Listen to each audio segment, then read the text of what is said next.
What if Luke time traveled to Mustafar? Let's explore the depths of it in the video. The forest moon of Endor lies shrouded in an ethereal mist as the first light of dawn filters through the towering trees. The celebration of the Empire's defeat has long since faded into memory, leaving only scattered remnants of the previous night's revelry. Empty bottles of Corellian ale glint in the underbrush. Abandoned musical instruments lean against massive tree trunks, and the faint echoes of laughter still seem to resonate through the ancient woods. Luke Skywalker sits in perfect stillness beneath the protective canopy of an enormous rossia tree, its bark scarred by countless seasons of growth and renewal. His legs are crossed in the traditional meditation pose Yoda taught him so many years ago on Dagobah, but his mind refuses to find the peace he desperately seeks. The weight of everything that has transpired during these final, desperate days of the galactic civil war presses down upon his shoulders like the gravity of a dying star. Behind him, perhaps 50 meters away through the dense undergrowth, the funeral pyre that once held his father's body has burned down to nothing more than a pile of cooling ashes. The acrid scent of smoke still lingers in the humid air, mixing with the earthy fragrance of decomposing leaves and the sweet perfume of night-blooming flowers. Occasionally, a gentle breeze stirs the ashes, sending tiny gray particles dancing through the shafts of golden sunlight that penetrate the forest canopy. Luke's green eyes, so like his father's before the corruption of the dark side, remain closed as he attempts to process the magnitude of what has occurred. Anakin Skywalker, the chosen one of prophecy, the hero of the Clone Wars, the fallen Jedi who became the Empire's most feared enforcer, had found redemption in his final moments. But at what cost? The price of that redemption had been measured not just in Anakin's life, but in the suffering of billions across the galaxy. The young Jedi's mind wanders through a catalogue of horrors he knows his father was responsible for. The massacre at the Jedi Temple, where younglings barely old enough to hold training sabers had been cut down without mercy. The destruction of Alderaan, where his sister had been forced to watch her adoptive world die to save the rebellion. The countless Jedi hunted down and executed during the Great Purge. The Imperial officers' force choked for minor failures.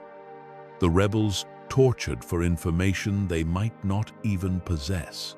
And yet, in those final moments, aboard the second Death Star, Luke had seen something else. He had witnessed the man his father could have been, should have been, if different choices had been made during those crucial moments of his fall. The love that Anakin Skywalker held for his family had never truly died. Even buried beneath 23 years of anger, hatred, and mechanical breathing. Luke opens his eyes and gazes up through the interlocking branches above him. Somewhere beyond the leafy ceiling, the Force carries whispers of his father's spirit, finally at peace alongside the phantoms of Obi-Wan Kenobi and Master Yoda. They seem content now. Their long vigil over the galaxy's fate finally ended. But Luke cannot shake the feeling that there should have been another way, a path that could have led to victory without requiring so much sacrifice. If only someone had been there, he murmurs to himself, his voice barely audible above the gentle rustling of leaves in the morning breeze. If only Anakin had seen what his choices would lead to before it was too late. The thought consumes him with an intensity that surprises even Luke himself. Throughout his training, both with Obi-Wan and Yoda, he had been taught that dwelling on past events was a path towards suffering. The future was always in motion, they told him, but the past was fixed immutable, written in the bedrock of time itself. And yet, as Luke sits in this moment of profound loss and victory intertwined, he cannot help but wonder if the Force might hold secrets that even the greatest Jedi Masters never discovered. As these thoughts swirl through his consciousness like leaves caught in an autumn wind, Luke notices something glinting in the dense underbrush, approximately 20 meters to his left. The object catches and reflects the dappled sunlight in a way that seems almost deliberate, as if it were calling out to him specifically. Rising gracefully from his meditation pose, Luke brushes the forest debris from his black Jedi robes and makes his way through the tangled vegetation toward the source of the mysterious gleaming. What he discovers nestled between the gnarled roots of an ancient tree defies immediate explanation. It's a Jedi holocron, but unlike any Luke has ever encountered in his studies or in the archives of the Massassi Temple on Yavin 4, the crystalline device is larger than most, roughly the size of a human head, and its surface appears to be composed of some exotic material that shifts between deep blue and vibrant purple depending on the angle of observation. Intricate geometric patterns are etched into every facet, creating a mesmerizing display that seems to draw the eye deeper and deeper into its crystalline depths. The moment Luke's fingers make contact with the holocron's smooth surface, the device responds with a resonance that he feels in his very bones. Energy courses through the crystal matrix, and suddenly the forest around him is bathed in a soft, pulsing blue light that emanates from within the artifact.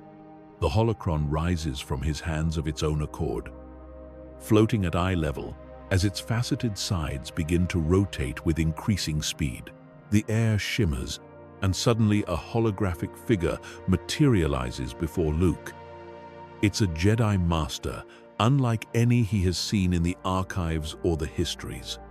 The being appears to be humanoid, but possesses features that suggest an ancient, perhaps even extinct, species. His skin has a faint, luminescent quality, marked with intricate tattoos that seem to move and shift like living things. His eyes are solid silver, without visible pupils. Yet, Luke can feel the weight of an impossibly old and wise gaze settling upon him. "Young one," the hologram speaks, its voice carrying harmonics that resonate not just in Luke's ears but throughout his entire being. "If you have found this recording, then the darkest times have passed, and the Sith Lord who cast his shadow across the galaxy has finally fallen. I am Master Kithra of the Celestial Order, and I lived during the time when the Force itself was young, and its mysteries were being discovered for the first time." Luke finds himself unable to speak, overwhelmed by the presence of this ancient being. The Master continues, seemingly aware of Luke's stunned silence. "Within this holocron lies knowledge too dangerous for most to possess. Wisdom that I have hidden away for countless millennia until one worthy enough to bear its burden might arise. You seek to change the past, young Skywalker. I can sense this desire burning within you like a star about to go supernova. You believe that if you could somehow reach back through time and alter crucial moments in history, you could spare the galaxy the suffering it has endured." The hologram's expression becomes grave, filled with a sorrow that speaks of eons spent contemplating the weight of such power. Time is indeed a river, flowing from the mountains of the past toward the sea of the future. But the Force, in its infinite complexity, can create eddies and currents in that river. One with sufficient power, will, and understanding can travel upstream against the flow of causality itself. However, know this: such manipulation comes at great personal cost, and the changes you create may save some while dooming others. The threads of fate are more interconnected than any mortal mind can fully comprehend. The holocron begins to project detailed schematics and diagrams that float in the air around Luke like a three-dimensional instructional manual. The information is staggering in its complexity, showing meditation techniques that push the boundaries of what Luke believed possible, force manipulations that require channeling power on a scale that dwarfs anything he has ever attempted.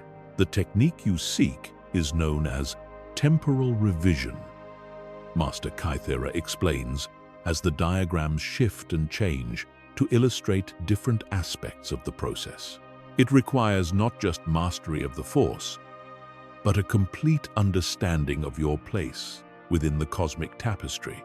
You must anchor yourself to a specific moment in time, visualize it with perfect clarity, and then use the Force to collapse the distance between that moment and this one. The energy required is enormous. It will push your body and spirit to their absolute limits. Many who have attempted this technique have been torn apart by the temporal forces they sought to control. As Luke studies the swirling patterns of information, he begins to understand the true magnitude of what he's considering. This isn't simply a matter of projecting his consciousness backward through time.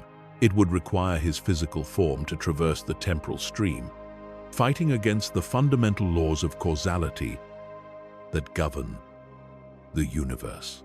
But why show me this? Luke asks, finally finding his voice. Why preserve this knowledge if it's so dangerous? The ancient master's expression softens slightly, and for a moment, Luke glimpses something that might be paternal affection in those silver eyes.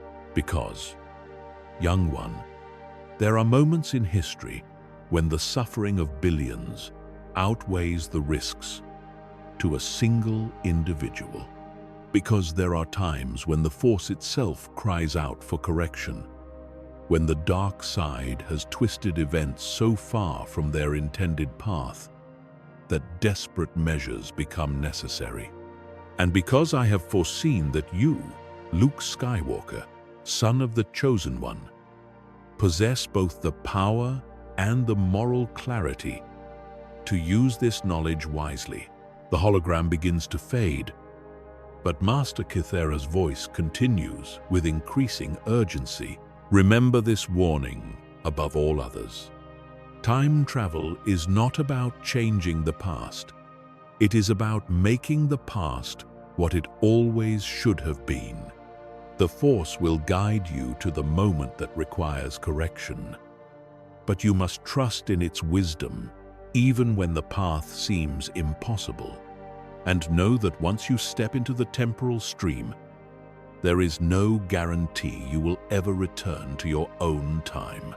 As the holocron's light dims and the forest returns to its natural state, Luke finds himself alone with knowledge that feels like both a blessing and a curse.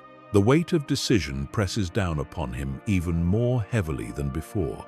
In his hands, he now holds the power to potentially save his father from his fall to the dark side, to preserve the Jedi Order, to prevent the suffering of countless innocents. But at what cost to himself? And to the timeline he knows. Before he can second-guess himself, a powerful Force vision suddenly overwhelms his consciousness. The forest of Endor disappears, replaced by a hellscape of volcanic fury that can only be Mustafar. He sees two figures engaged in lightsaber combat on a narrow platform suspended over rivers of molten lava. Even without being able to see their faces clearly, Luke recognizes them immediately. His father and Obi-Wan Kenobi, master and apprentice, locked in a duel that will determine the fate of the galaxy. The vision possesses a clarity and intensity that far exceeds any Force premonition Luke has ever experienced. He can feel the superheated air burning his lungs, smell the acrid stench of sulfur and ash, hear the ominous crackling of the planet's volcanic activity, providing a hellish soundtrack to the battle. But most importantly, he can sense the emotions of the combatants with devastating clarity. Obi-Wan fights with the desperate fury of a man who has already lost everything he held dear. His Padawan, his friend, his brother, in all but blood, has been corrupted beyond recognition. The young man he trained from childhood, the hero of the Clone Wars, the prophesied Chosen One, now stands before him with yellow Sith eyes burning with hatred and murderous intent. Every deflected strike, every parried thrust, cuts deeper into Obi-Wan's soul than any lightsaber blade ever could. Anakin's emotions are even more complex and devastating. Beneath the surface rage that the dark side feeds upon, Luke senses layers of pain, confusion, and desperate love twisted into something monstrous. Anakin genuinely believes he is fighting to save his wife, that his master and the Jedi Order have betrayed everything they once stood for. The corruption of the dark side has twisted his perception so thoroughly that he sees Obi-Wan's attempts to reason with him as further evidence of the Jedi's hypocrisy and deception. But it's what Luke senses in the background of this confrontation that truly chills him to the bone. On Coruscant, Padme Amidala lies dying in a medical facility, her heart literally broken by what her husband has become. The very person Anakin is trying to save is being killed by his actions, creating a feedback loop of tragedy that will echo through the generations. The vision shifts, showing Luke the immediate aftermath of the duel. He watches in horror as his father's body burns on the banks of a lava river, kept alive only by his consuming hatred and the dark side's refusal to let him die. He sees the birth of Darth Vader, the mechanical monster that his father will become. He witnesses the rise of the Empire, the Great Jedi Purge, the construction of the Death Star, and all the suffering that will follow. When the vision finally releases its hold on him, Luke finds himself on his knees in the Endor forest, tears streaming down his face. The choice has been made for him, or perhaps it was never really a choice at all. The Force itself seems to be calling him to action, demanding that he use this terrible knowledge to set right what went wrong. This is it, Luke whispers to the empty forest. This is where everything went wrong. If I could just be there, if I could show him what he becomes, maybe I could prevent all of it. Without allowing himself time for doubt or hesitation, Luke begins to prepare for the most dangerous undertaking of his life. He spends the next several hours studying the information contained within the holocron, memorizing every detail of the temporal revision technique. The meditation required is unlike anything in traditional Jedi training. Instead of emptying his mind and achieving inner peace, he must fill his consciousness with perfect, crystalline clarity about his destination. He must envision not just the physical location of Mustafar, but the exact moment in time he wishes to reach. He must understand the emotional resonances of that instant, the way the Force flows around the participants, the precise confluence of events that makes temporal revision possible. Most challenging of all, he must anchor himself to that moment with such absolute certainty that the universe itself will bend to accommodate his will. As the day progresses toward evening, Luke makes his final preparations. He records a message for Leia, and the others, explaining what he has discovered and what he intends to attempt. He doesn't know if he'll ever return to this timeline, and he wants them to understand that his decision comes from love, not recklessness. If you're watching this, he tells the holocam, then either I succeeded in changing the past and this timeline no longer exists, or I failed and died in the attempt. Either way, know that everything I did was to honor the memory of all those who suffered under the Empire's reign. If there's even a chance that I can save Dad, save Mom, save the Jedi Order, then I have to try. As the sun begins to set over Endor, casting long shadows through the forest, Luke takes his position in the clearing where his father's funeral pyre once burned. The symbolism seems appropriate. From the ashes of Anakin Skywalker's death, perhaps Luke can forge a timeline where such death was never necessary. He ignites his lightsaber and places it on the ground before him, using its green glow as a focal point for his meditation. Then, drawing upon every technique Master Kithera's holocron has taught him, Luke begins to reach backward through time itself. The process is agony unlike anything he has ever experienced. It feels as though every molecule in his body is being individually torn apart and reassembled. Time itself seems to resist his efforts, fighting against his attempts to violate its linear flow. Reality warps and buckles around him as past, present, and future collapse into a single, searing moment of possibility. Luke pours all of his power into the Force, feeling it wrap around him like a cocoon of pure energy. The pain intensifies beyond description. It's as if he's being compressed into a single point of consciousness while simultaneously being stretched across eternity. But through it all, he holds on to his purpose. Save Anakin. Save everyone. The world explodes into brilliant light. And then, mercifully, darkness. Luke's first sensation upon awakening is heat, an oppressive, overwhelming heat that seems to press against him from every direction. His second is pain, as he realizes he has crashed hard onto rough volcanic rock that has torn through his robes and scraped his skin raw in several places. His lightsaber lies several meters away, its metal hilt already uncomfortably warm from proximity to the lava flows that dominate this hellish landscape. As consciousness fully returns, Luke pushes himself upright and surveys his surroundings with a mixture of awe and horror. He is on Mustafar, exactly as his vision showed him.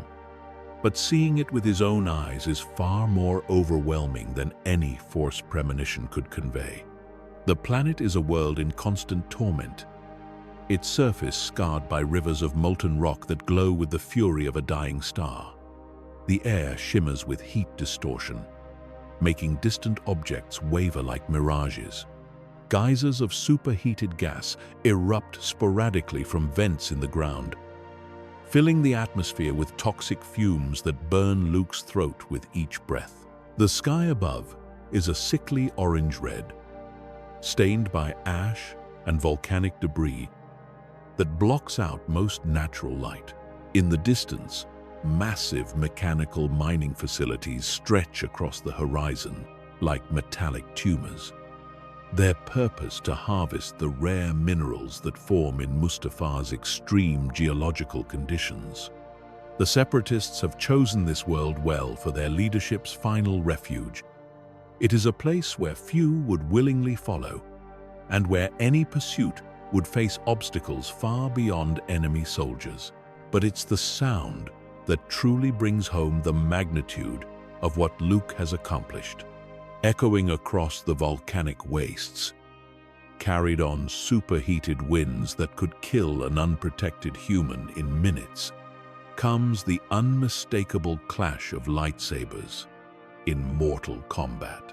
The rhythmic pattern of energy blades meeting in deadly dance creates a staccato percussion that underlies the constant rumble of the planet's geological fury. Luke retrieves his lightsaber and clips it to his belt. Then begins the treacherous climb toward the source of that sound. The rocky terrain is treacherous in the extreme volcanic glass that could slice through boots, loose scree that shifts without warning, and fissures that vent scalding steam at irregular intervals. But Luke's training serves him well. He uses the Force to enhance his physical capabilities, allowing him to leap across gaps that would challenge even an Olympic athlete, and to find handholds on seemingly sheer cliff faces. As he climbs higher, the sounds of battle grow more distinct. He can begin to make out individual voices carried on the wind, though the words are still indistinct. There's something in the tone, however, that speaks of profound anguish. This is not the dispassionate combat of enemies meeting on a battlefield. This is the desperate fury of family members, fighting for their very souls. Luke reaches a plateau that provides him with a clear view of the battle unfolding on the mining platform below. Even though he knew what to expect, the sight still takes his breath away. There, suspended over a river of lava, on a narrow repulsor lift platform, two of the greatest Jedi who ever lived are engaged in a duel that will echo through history. Obi-Wan Kenobi appears older than Luke remembers from the holographic records, his hair now showing streaks of gray, and his face lined with the stress of commanding clone armies through 3 years of galactic war. His blue lightsaber moves with the fluid precision of a master who has devoted his entire life to perfecting his craft. But there's something desperate in his movements, a quality that speaks of a man fighting not for victory, but for the soul of someone he loves. Anakin Skywalker is in his physical prime, tall and powerful, with the easy grace of a natural athlete enhanced by Force sensitivity. But the corruption of the dark side has already begun to take its toll. His eyes burn with an unholy yellow light, and his face is twisted with anger and hatred that seems to age him beyond his 23 years. His red lightsaber, taken from a Jedi he has murdered, moves with devastating effectiveness. Each strike calculated to kill rather than disable. Luke finds himself paralyzed by the intensity of the spectacle. This is not the sanitized, choreographed combat he has seen in training hollows, or even experienced in his own battles against Imperial forces. This is raw, emotional warfare between two people who know each other's fighting styles so intimately that the battle becomes a form of lethal conversation. "You were the chosen one."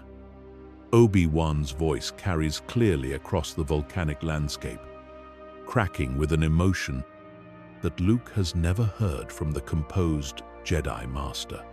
"It was said that you would destroy the Sith, not join them. Bring balance to the Force, not leave it in darkness."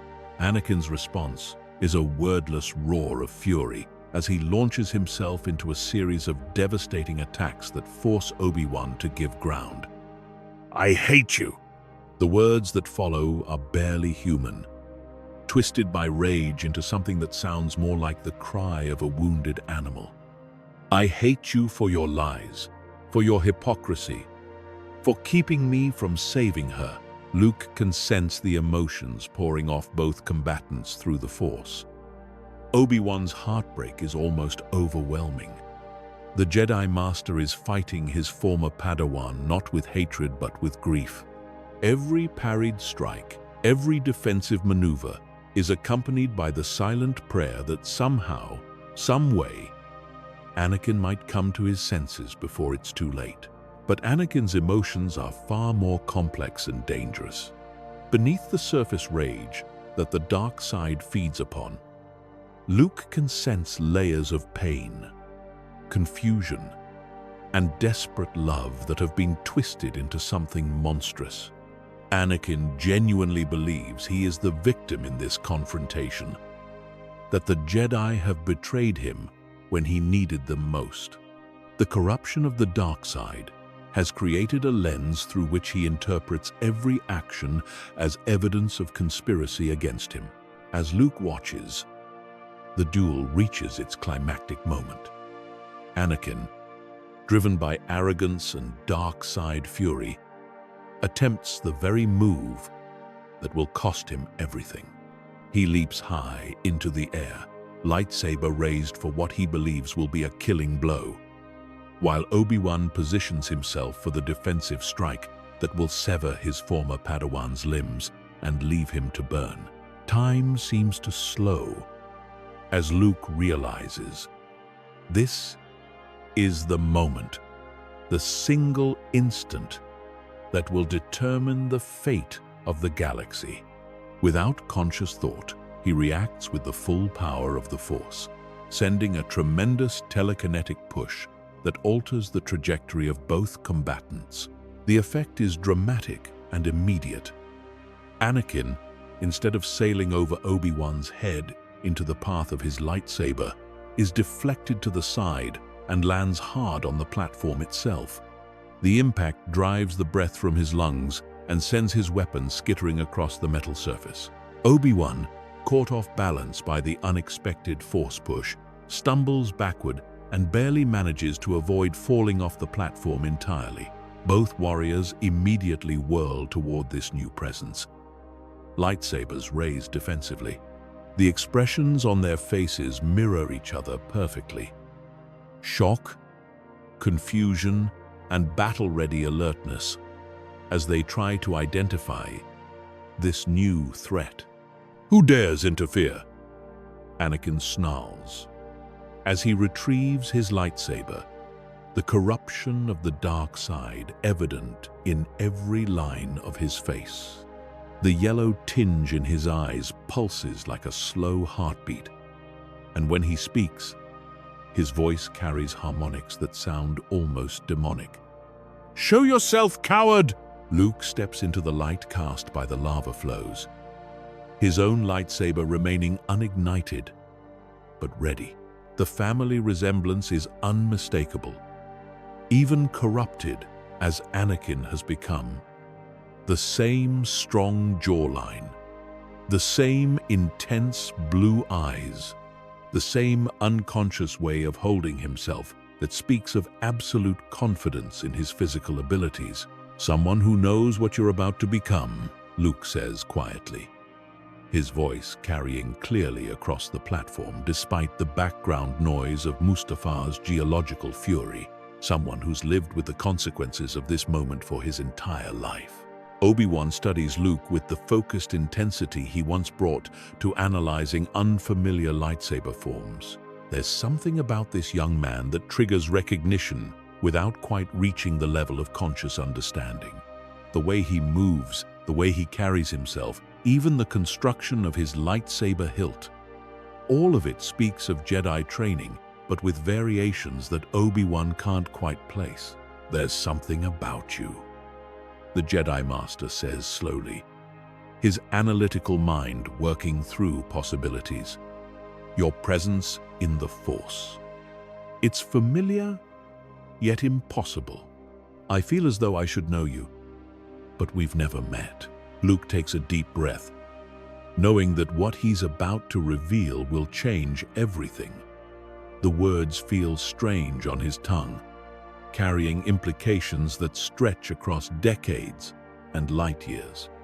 "It's impossible because I haven't been born yet," he says, meeting first Obi-Wan's eyes and then his father's. "My name is Luke Skywalker. I'm Anakin's son." The effect of these words is immediate and devastating. Anakin staggers as if struck by a physical blow, his lightsaber wavering as his entire worldview suddenly shifts beneath him. The corruption of the dark side doesn't disappear. but it flickers like a candle flame in a strong wind. "No," he whispers, then louder. "No, that's not true. That's impossible. Padme, the baby, she's going to die unless I save her." "Search your feelings," Luke says, borrowing the words his father will one day speak to him aboard the second Death Star. "You know it to be true. The Force connection between father and son is undeniable, a bond that transcends time itself." As Anakin reaches out tentatively through the Force, probing Luke's presence, the truth becomes inescapable.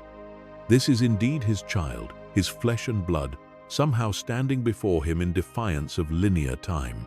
Obi-Wan, meanwhile, has gone very still as the implications sink in.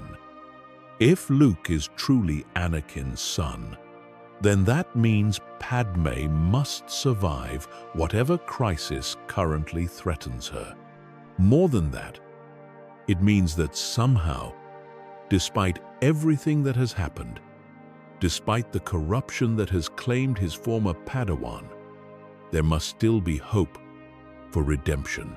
If you are my son," Anakin says haltingly, his voice breaking as conflicting emotions war within him. "Then Padme, she survived? She lived to bear our children?" Luke's expression fills with a sorrow that seems far too deep for someone so young. "No, Father. She died here, today, because of the choices you're about to make. I've come from a future where you became something terrible, something that destroyed everything you ever claimed to love." The words hit Anakin like physical blows. His face cycles through a range of emotions: denial, anger, despair, and confusion. The yellow in his eyes flickers more intensely as the dark side fights to maintain its hold on him. "You lie," he roars, but there's uncertainty in his voice now. A crack in the absolute certainty that the dark side had given him. "The Emperor told me she would die in childbirth. He promised me the power to save her. And where is your Emperor now?" Luke challenges, gesturing to the empty air around them. "Why isn't he here, helping you save the woman you love? He's probably already preparing to rule over the empire he's built on your pain and suffering." For the first time since his fall to the dark side, Anakin seems to truly hear someone else's words. The fog of corruption that has clouded his judgment begins to lift, if only slightly, as he considers Luke's challenge. Obi-Wan, sensing the shift in his former Padawan's emotional state, takes a cautious step forward. "Luke," he says quietly, "if you truly are from the future, then you know how this ends. Can it be changed? Can Anakin still be saved?" "That's what I'm here to find out," Luke replies, then turns his full attention to his father. "But first, I need to show you something, Father. I need you to see what your choices lead to. I need you to understand what you become." Before Anakin can protest or retreat into the comfortable certainty of dark side rage, Luke reaches out through their Force bond and begins to share the visions that have haunted his dreams since childhood. But these aren't just random flashes of possibility. Luke carefully constructs a complete narrative of the future, showing Anakin exactly what his fall to the dark side will cost. The first vision shows Anakin encased in the black life support armor that will become his prison for the next 23 years. Luke forces his father to experience the constant pain of damaged lungs, struggling to function, the weight of the mechanical limbs that replace those he loses on this very platform, the isolation of never again feeling another person's touch through the barriers of his suit. Anakin staggers under the weight of these sensations, his lightsaber falling from nerveless fingers as he experiences his own future suffering with devastating clarity. The visions continue, each one more horrifying than the last. Luke shows Anakin the march on the Jedi Temple, forcing him to see through the eyes of the younglings as their trusted teacher and protector becomes their executioner. He experiences their terror, their confusion, their desperate hope that surely Master Skywalker has come to save them, not to kill them. "Stop!" Anakin gasps, falling to his knees on the platform. "Please, stop!" But Luke doesn't relent. He shows Anakin the great Jedi purge, the systematic hunting and execution of his former friends and colleagues. He shows him Darth Vader torturing prisoners for information, force-choking Imperial officers for minor failures, and standing motionless while planets die under the Death Star's superlaser. The visions shift to show Anakin his children, not as they might have been, growing up with both parents in a peaceful galaxy, but as they actually became. Luke shows him Leia's suffering as her adoptive world is destroyed before her eyes, her torture at Vader's hands when he doesn't even know she's his daughter. He shows him their final confrontation on the second Death Star, when a desperate father finally chooses love over power, but only moments before his death. "This is what your anger leads to," Luke says softly as the visions finally end. "This is what the dark side promises and what it delivers. 23 years of slavery, of being used as a tool for evil, until finally you die, saving the son you never knew you had." Tears stream down Anakin's face as the visions end, and Luke can see that the yellow corruption in his eyes is beginning to fade. The dark side's hold on him hasn't been broken completely, but it has been severely weakened by the undeniable truth of what he has seen. "Padme," Anakin whispers, his voice breaking, "what have I done? I was trying to save her, and instead, you killed her." Luke finishes gently but firmly. "Not with your hands, but with your choices. The dark side doesn't give life, Father. It only takes it away. Every promise it makes is a lie designed to feed on your pain and fear." Obi-Wan, who has been listening to this exchange with growing horror and hope in equal measure, approaches slowly. "Anakin," he says quietly, "the boy speaks the truth.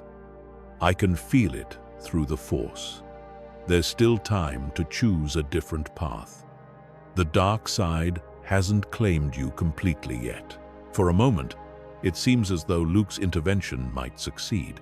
Anakin looks up at his former master with eyes that are more blue than yellow, and there's something in his expression that speaks of the man he used to be fighting to resurface.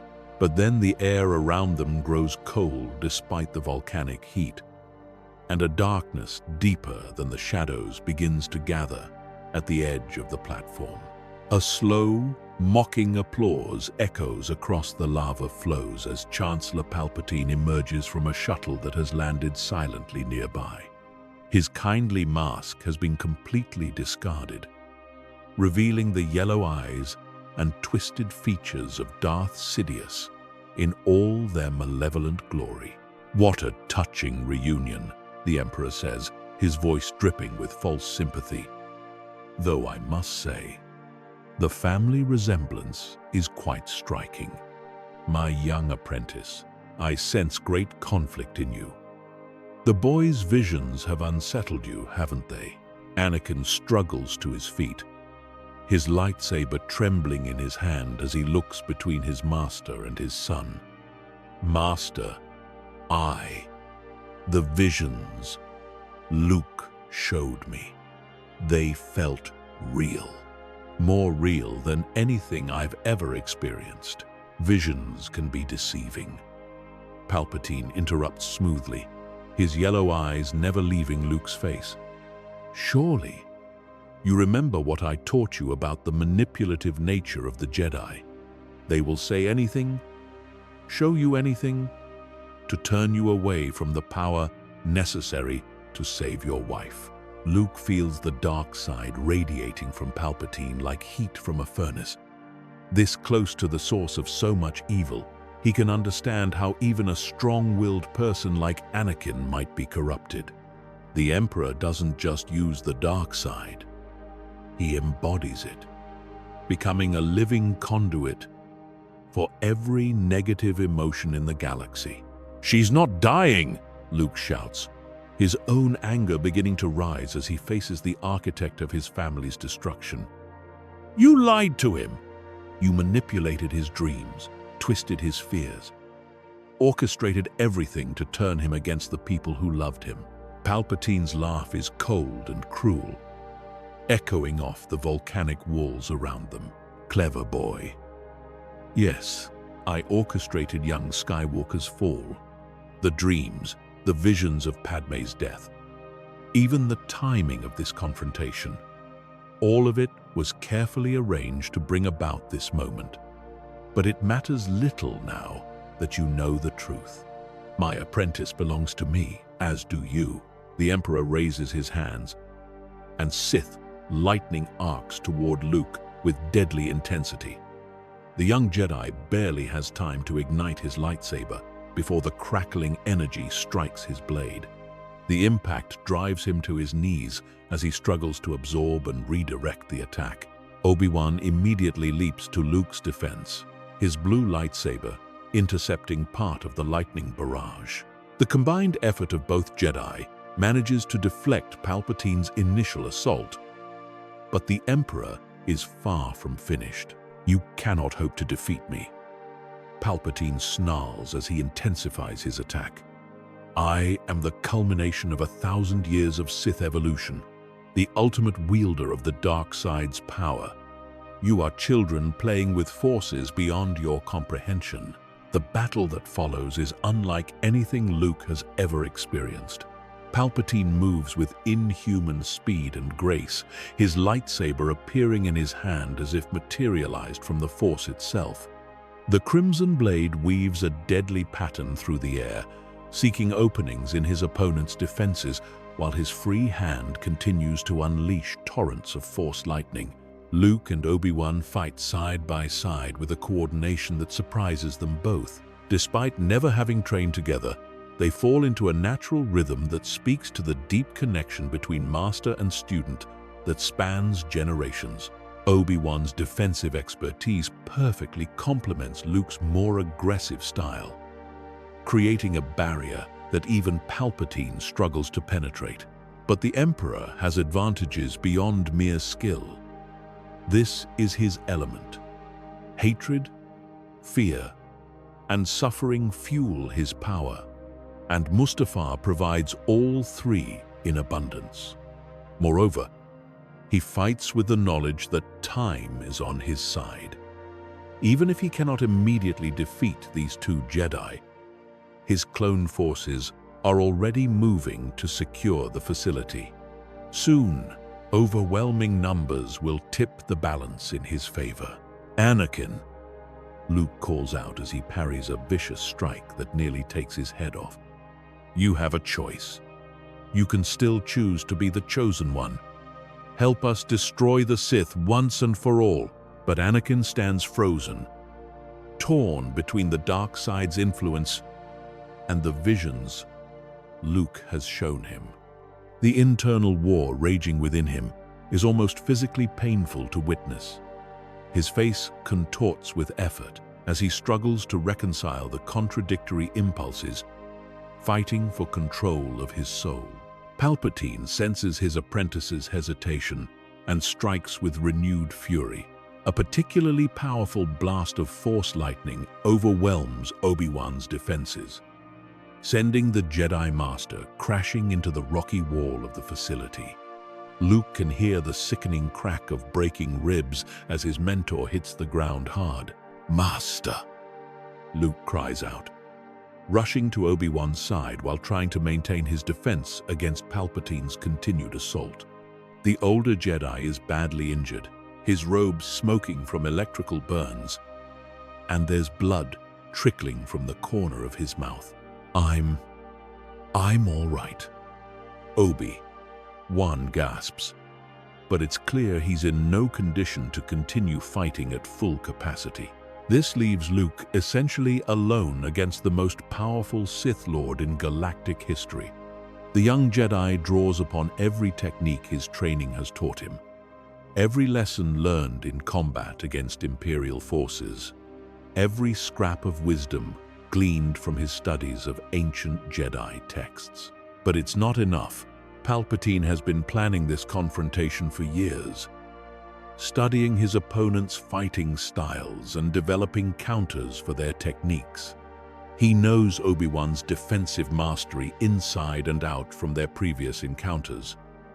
And while Luke is an unknown quantity, his aggressive style is similar enough to Anakin's that the Emperor can adapt his tactics accordingly.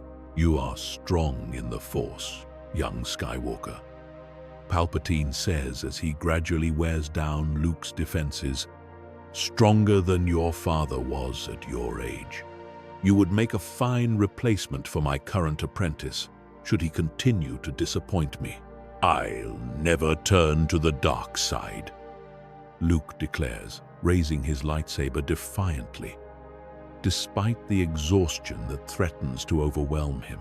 "We shall see," Palpatine hisses, then unleashes a concentrated burst of Force lightning that Luke cannot completely deflect. The attack sends Luke's lightsaber spinning from his hand, leaving him defenseless on the platform. Palpatine advances slowly, savoring the moment of victory as he prepares to deliver the killing blow. "Your father failed to understand the true nature of power," the Emperor says, raising his hands for a final, lethal discharge of dark side energy. "Perhaps in death, you will serve as an object lesson for future generations of Sith apprentices." Lightning erupts from Palpatine's fingertips, but before it can reach Luke, a red lightsaber blade intercepts the deadly energy. Anakin Skywalker stands between them, his face set with grim determination as he absorbs his master's attack on his weapon. "No," Anakin says firmly, his voice carrying a strength and clarity that has been absent since his fall to the dark side. "You will not harm my son." The transformation in Anakin is remarkable to behold. The yellow corruption in his eyes continues to fade, replaced by the clear blue that Luke remembers from the holographic records of his father's youth. The dark side's hold on him hasn't been completely broken, but Luke's visions have created cracks in that foundation that are rapidly widening. Palpatine's expression shifts from triumph to incredulous rage. "You dare betray me? After everything I've given you? After all the power I've shared with you? You've given me nothing but pain," Anakin replies.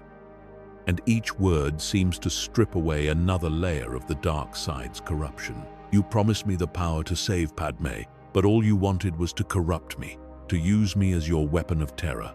The Emperor's face contorts with fury as he realizes his carefully laid plans are unraveling. "If you will not be my apprentice, then you will die alongside your son." Palpatine unleashes the full power of the dark side, pouring decades of hatred and malice into a lightning barrage that would kill most living beings instantly. But Anakin doesn't flinch. He catches the deadly energy on his lightsaber blade, his mechanical hand sparking as the electrical current overloads its circuits. But he holds firm against the assault. "Luke!"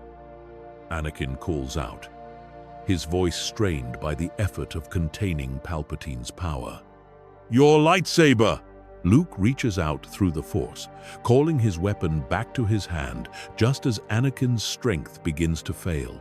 Father and son stand together, their combined power finally able to match the Emperor's dark side mastery. The platform trembles under the weight of the energies being unleashed, and cracks begin to appear in the metal structure. "Obi-Wan!" Luke shouts to his injured mentor. "We need you!" Despite his injuries, the Jedi Master struggles to his feet and joins them.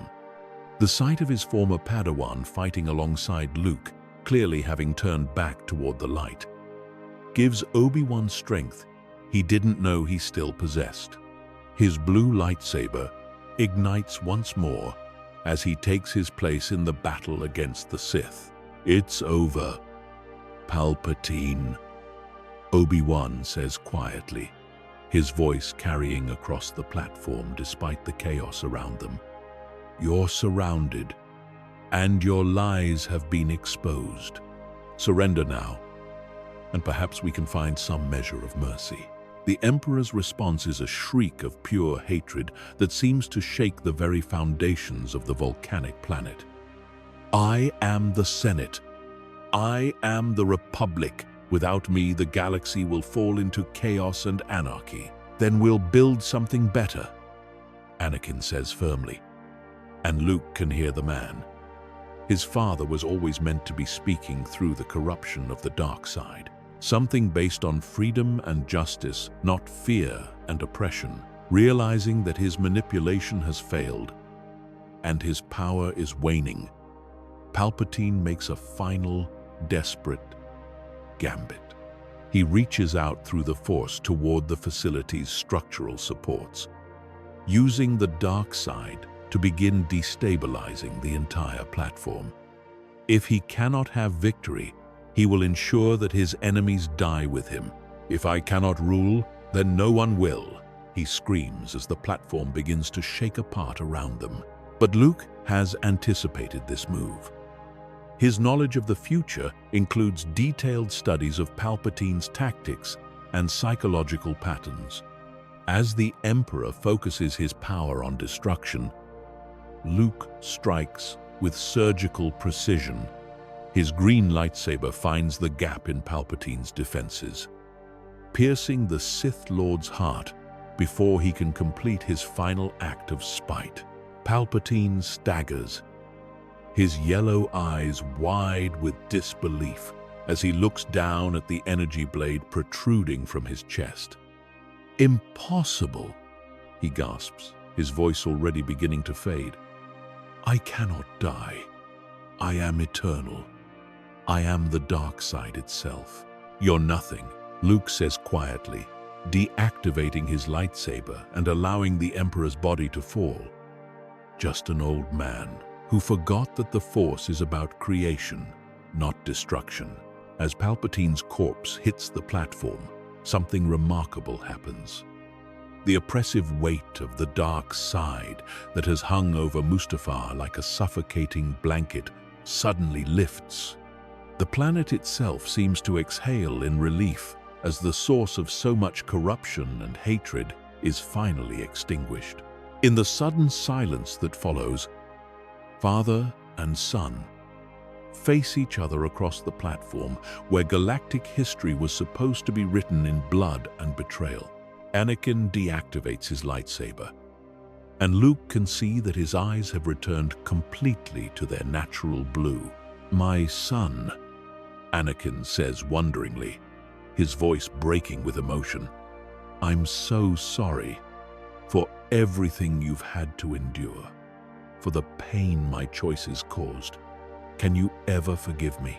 "You chose to save me," Luke replies, his own voice thick with tears. "You chose to be Anakin Skywalker instead of Darth Vader. That's all that matters now." Obi-Wan approaches slowly, his face a mixture of joy and disbelief. Despite his injuries, he seems rejuvenated by the sight of his former Padawan standing in the light once more. "Is it really over?" Have you truly turned back from the dark side? Anakin nods. Then suddenly his expression fills with panic as the memory of what drove him to fall in the first place comes rushing back. Padme, the visions, the dreams. She was dying in childbirth. We have to help her. Luke places a comforting hand on his father's shoulder. The visions were lies, Father. Palpatine planted them in your mind to drive you to the dark side. But even if there were complications, we have time now. We can get her the best medical care in the galaxy. The three Jedi make their way quickly to Anakin's ship, with Luke using his knowledge of future events to guide them to the medical facility where Padme is giving birth. The journey through hyperspace gives them time to process what has just occurred and to plan for the dramatic changes that will now reshape the galaxy. What happens now? Obi-Wan asks, as they travel through the swirling tunnel of hyperspace. With Palpatine dead and the Separatist leadership eliminated, the war should end. But there will be chaos as systems try to determine their allegiances. We rebuild, Anakin says firmly, and Luke can hear the strength and clarity in his father's voice that speaks of a man who has found his true purpose. We take the lessons learned from this war and create something better than what came before. Luke nods in agreement. The Republic was flawed long before Palpatine corrupted it. The Senate had become bloated and ineffective, more concerned with political games than governing. But now we have a chance to address those problems before they lead to another crisis. As they discuss the future, Luke shares carefully selected information from his timeline, helping them understand which policies and approaches led to success and which resulted in failure. He's careful not to reveal too much.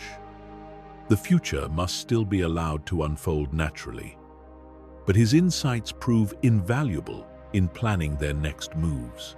They arrive at the medical facility just as Padme is entering the final stages of labor. Luke's heart nearly stops when he sees his mother for the first time. Not as a holographic recording or a force vision, but as a living, breathing person. She looks exhausted and frightened, but when she sees Anakin entering the room, her face lights up with relief and joy. "Arnie," she whispers, reaching out for her husband. "I was so worried. The reports from Mustafar, they said there was fighting." "It's over," Anakin says softly, taking her hand and feeling her pulse, strong and steady beneath his fingers. "Palpatine is dead. The war is ending, and we're going to be okay."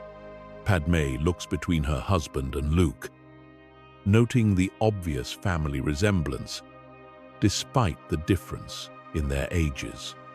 "And who is this?" Luke steps forward, his emotions threatening to overwhelm him as he looks into his mother's eyes. "My name is Luke, Senator. Well, this is going to sound impossible, but I'm your son from the future." Under normal circumstances, such a claim would be dismissed as the ravings of a madman. But these are not normal circumstances, and Padme has learned to trust in the impossible where the Force is concerned. Moreover, the family resemblance is undeniable, and she can sense through her own limited Force sensitivity that Luke is telling the truth. "My son," she whispers, tears streaming down her face as she reaches out to touch Luke's cheek. "You came back to save us, to save everyone," Luke corrects gently. "The galaxy that I came from. It was a dark place for a very long time, but now maybe we can create something better." The birth itself proceeds without complications, contradicting every one of the visions that Palpatine had planted in Anakin's mind. The twins, Luke himself and his sister Leia, are born healthy and strong, with both parents alive and present to welcome them into the world. As Luke holds his infant self for the first time, he marvels at the strange turns that fate can take. This tiny being will grow up in a completely different galaxy than the one Luke knew. One where the Jedi Order survives, where the Republic remains free, where families are not torn apart by war and hatred. "What happens to you now?" Padme asks, as she cradles baby Leia in her arms. "Do you return to your own time?" Luke considers the question carefully. The truth is, he's not entirely sure. The temporal revision technique required enormous amounts of energy and focus, and he's not certain he has the strength to attempt it again so soon. Moreover, he's beginning to wonder if he should return to his original timeline. "I don't know," he admits. "The technique that brought me here, it might be a one-way journey. But even if I could go back, I'm not sure I would want to. This timeline, this galaxy where my family is together and the Sith are defeated, this is what I always dreamed of creating." Over the following days and weeks, the galaxy begins to transform in ways that exceed even Luke's most optimistic projections. Without Palpatine's manipulation, the Clone Wars end not with the Republic's victory over the Separatists, but with negotiated settlements that address the legitimate grievances that fueled the conflict in the first place. The transformation begins almost immediately. Within hours of Palpatine's death, word spreads throughout the galaxy that the mysterious Chancellor who had accumulated unprecedented emergency powers has been revealed as a Sith Lord and eliminated. The reaction is swift and dramatic. Time systems that had been forced into compliance with increasingly authoritarian policies suddenly find themselves free to choose their own paths. The clone army, freed from the inhibitor chips that would have turned them into mindless killers, becomes a powerful force for rebuilding rather than destruction. Commander Cody, Rex, and other clone leaders work closely with Jedi Masters to coordinate peacekeeping efforts during the transition period. Many clones choose to remove their armor and return to civilian life, exploring careers and relationships that were previously forbidden to them. Others continue in military service, but now as protectors of peace rather than instruments of war. The Separatist leadership, already decimated by Anakin's previous actions on their homeworlds, finds itself without their primary source of funding and strategic guidance. Count Dooku is dead.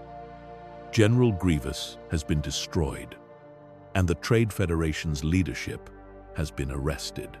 Without the puppet masters pulling their strings, many separatist worlds begin reaching out to the Republic for reconciliation talks.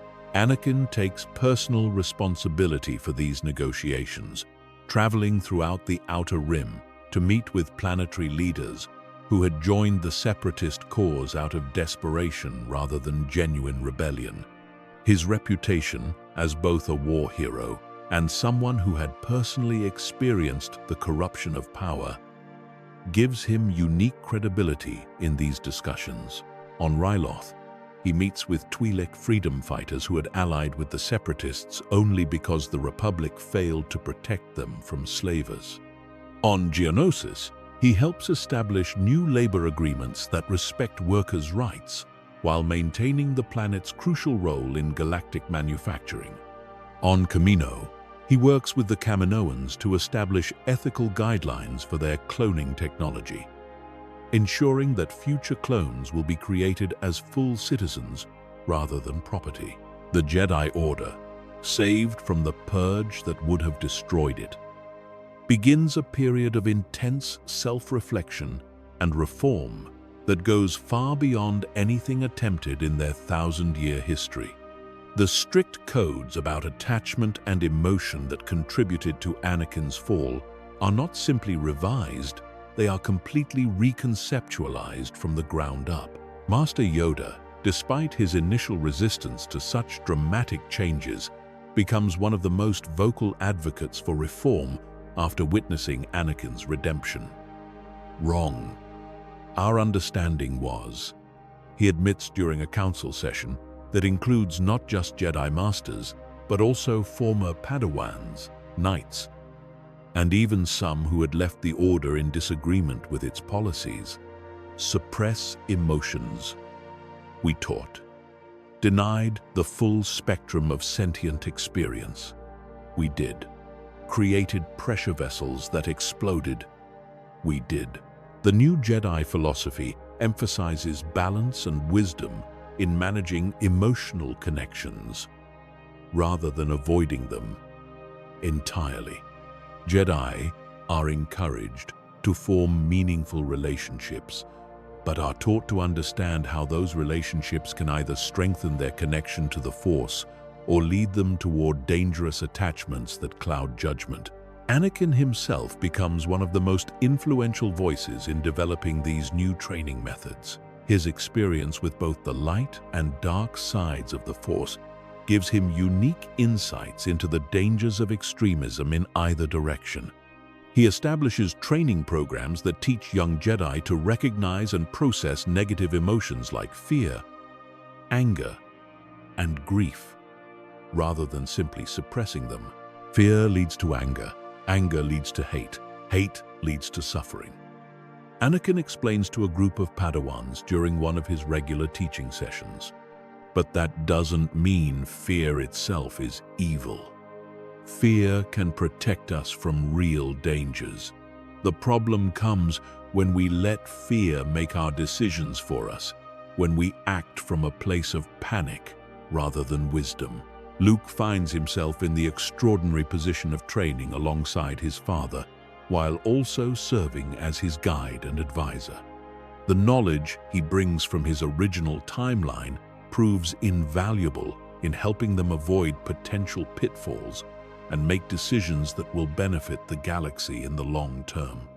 He shares carefully selected information about what technologies to pursue, which political alliances to cultivate, and how to structure the new government to prevent future corruption.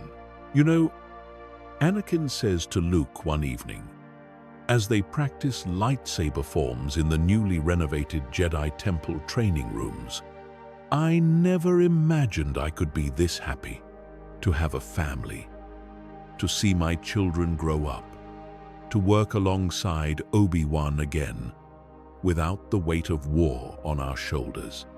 It's more than I ever dared to hope for. The training sessions between father and son become legendary among the Jedi. They develop new combat techniques that blend Anakin's aggressive style with Luke's more measured approach, creating forms that emphasize adaptability and emotional control.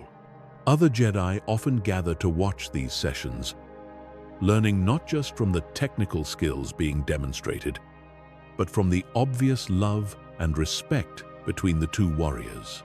Luke also works closely with Obi-Wan, who has taken on the role of reforming the Jedi Council's structure and decision-making processes.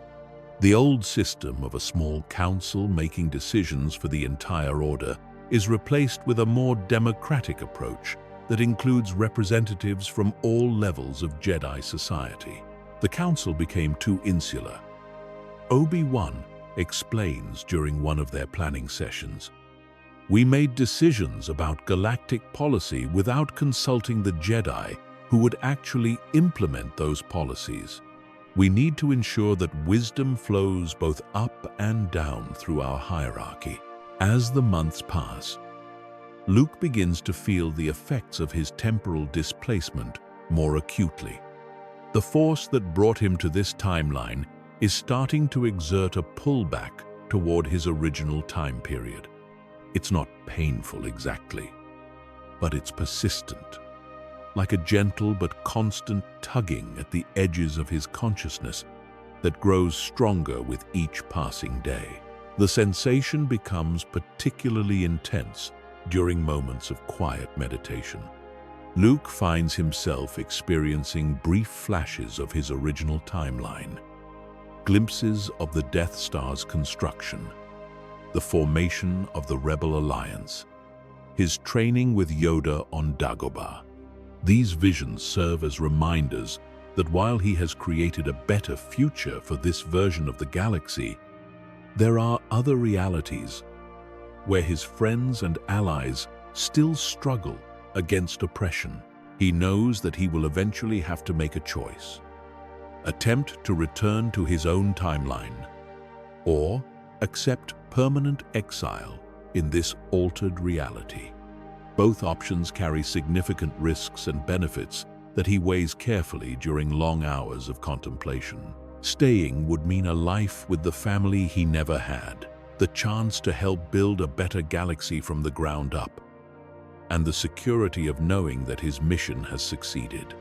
But it would also mean abandoning the people in his original timeline who are counting on him: Leia, Han, Chewbacca, and all the others who fought alongside him against the Empire. Returning would allow him to share the knowledge and hope he has gained, to apply the lessons learned in this timeline to heal the wounds of his own reality. But it would also mean saying goodbye to this perfect life forever.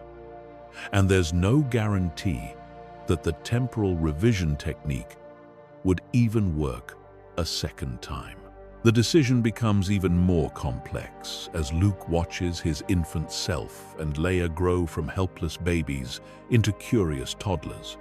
They take their first steps in the Jedi Temple gardens, surrounded by Force-sensitive plants that respond to their emotional states with cascades of color and light. They speak their first words while sitting on their father's lap as he reads them stories about legendary Jedi heroes. They begin to show signs of Force sensitivity at a remarkably early age, moving toys with their minds and somehow sensing the emotions of everyone around them. In Luke's original timeline, he and Leia had been separated at birth and raised in ignorance of their heritage and each other. Here, they will grow up together, surrounded by love and guided by parents who understand the challenges they will face as powerful Force users. The contrast is both beautiful and heartbreaking for Luke to witness. Padmé's recovery from childbirth is swift and complete, and she throws herself back into her political work with renewed passion. The near-death experience has given her a deeper appreciation for life and a stronger commitment to ensuring that the suffering her family endured will never be repeated. She spearheads legislation designed to prevent future Sith infiltration of the government, including mandatory Force sensitivity screening for all high-level officials and the establishment of Jedi liaisons to monitor key political processes. "We came so close to losing everything," she tells Luke during one of their many conversations about galactic governance. "If you hadn't intervened, if Anakin hadn't found the strength to turn back to the light, billions would have suffered under Imperial rule. We have a responsibility to make sure that never happens again." Luke finds these conversations with his mother to be among the most precious experiences of his time in this altered timeline. In his original reality, he knew Padmé only through holographic recordings and second-hand accounts. Here, he gets to see her brilliant political mind at work, her compassion for the downtrodden, and her fierce determination to create a better galaxy for her children. The political restructuring that follows Palpatine's death is extensive and carefully planned, involving representatives from thousands of star systems across the galaxy. The emergency powers that had been concentrated in the Chancellor's office are not simply disbanded but completely reimagined as distributed authorities with built-in checks and balances that make future consolidation impossible. Bail Organa of Alderaan emerges as one of the primary architects of the new constitutional framework, drawing on his experience as one of the few senators who had consistently opposed Palpatine's power grabs throughout the Clone Wars. His apartment on Coruscant becomes an informal headquarters for reform efforts, with senators, Jedi, and civilian leaders gathering late into the night to debate the fundamental principles that will govern the new republic. Democracy is not a system that runs itself. Organa explains during one particularly intense constitutional convention session that lasts nearly 18 hours. The grand auditorium of the Senate building has been converted into a working space where delegates can access historical documents, legal precedents, and communication with their home systems. It requires constant vigilance and the active participation of informed citizens. We must build institutions that encourage that participation rather than creating barriers that allow corruption to flourish in darkness. The new constitution includes provisions that would have been unthinkable during the Republic's final years.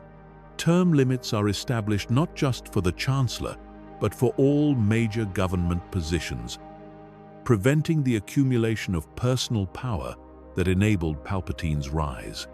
A permanent Jedi Council liaison is created within the Senate, not to give the Jedi political power, but to provide Force-sensitive oversight that can detect deception and hidden agendas among government officials. Most revolutionary of all is the establishment of the Citizen Assembly, a body of randomly selected citizens from across the galaxy who serve rotating terms to review major legislation and ensure that government policies serve the 80 and 4 people rather than special interests. The Assembly has the power to override Senate decisions with a supermajority vote, creating a direct democratic check on representative government. Luke finds himself deeply involved in these discussions, drawing on his knowledge of how democratic institutions succeeded or failed in his original timeline. He advocates for transparent communication systems that prevent the information control that allowed Palpatine to manipulate public opinion, and for economic policies that address the inequality that made so many systems vulnerable to separatist recruitment. In my timeline, Luke explains during one late-night planning session, the Empire maintained control partly through fear, but also through economic desperation. Worlds that couldn't afford to resist were forced to accept imperial rule. We need to ensure that every system has the resources necessary to maintain its independence and dignity. The economic reconstruction effort that follows is equally ambitious and far-reaching. The war profiteering that had enriched certain corporations at the expense of ordinary citizens is not just investigated, but completely overhauled through a combination of prosecution, regulation, and public investment in alternative economic structures. Massive infrastructure projects are launched to rebuild worlds devastated by the conflict. But these aren't simple reconstruction efforts. Instead, they represent opportunities to reimagine how galactic civilization should function. On Ryloth, entirely new cities are designed that incorporate Twi'lek cultural traditions while providing modern amenities and economic opportunities. The architecture reflects the species' natural movement patterns and social structures, creating spaces that feel authentically Twi'lek rather than imposing human-centric designs. Anakin often leads these reconstruction efforts personally, using his mechanical skills and Force abilities to tackle the most challenging projects. His reputation as both a war hero and someone who has personally experienced the costs of conflict gives him unique credibility with local populations who might otherwise be suspicious of Republic intentions. On Christophsis, he works closely with local engineers to rebuild the crystal mines that were devastated during the war. Instead of simply restoring the old extraction methods that prioritized profit over worker safety and environmental protection, they develop new techniques that allow the crystals to be harvested sustainably while providing good-paying jobs for local families. The new mining facilities include educational centers where workers can learn advanced technical skills, healthcare clinics that serve the entire region, and recreational areas that strengthen community bonds. We're not just rebuilding infrastructure. Anakin explains to a gathering of former separatist leaders who have agreed to participate in the reconstruction efforts. We're proving that the Republic can be something better than it was before, that we've learned from our mistakes and committed to serving all sentient beings, not just the wealthy and powerful. These trips also serve another crucial purpose. They allow Anakin to make direct amends for his actions during the war. He visits worlds where Republic forces under his command had been forced to make difficult decisions that resulted in civilian casualties or economic hardship. These encounters are emotionally devastating for Anakin. But Luke can see that they are also deeply healing for both his father and the communities that suffered. On Jarbium, Anakin meets with families whose children died during the evacuation he had ordered during a particularly brutal separatist offensive. He spends hours listening to their stories, acknowledging their pain, and working with local leaders to establish memorial funds that will ensure the victims are never forgotten. The conversations are raw and painful, but they also create opportunities for genuine reconciliation and healing.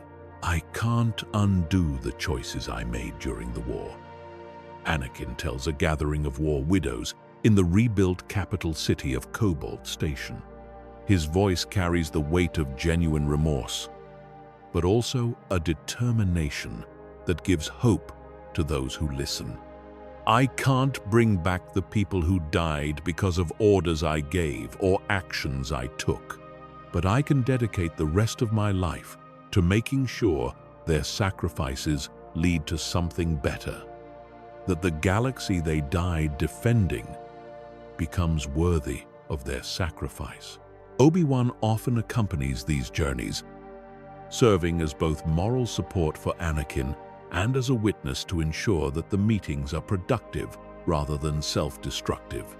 The relationship between master and former apprentice gradually heals as they work together toward common goals, rather than finding themselves on opposite sides of an increasingly desperate conflict. I failed you, Obi-Wan admits during one particularly difficult conversation on Renvar, where they're meeting with families who lost everything during a Republic retreat that Obi-Wan had ordered and Anakin had executed. I saw the signs that you were struggling with the pressures of command and the weight of the war, but I didn't know how to help. I was so focused on following the Jedi Code that I forgot about being your friend and mentor.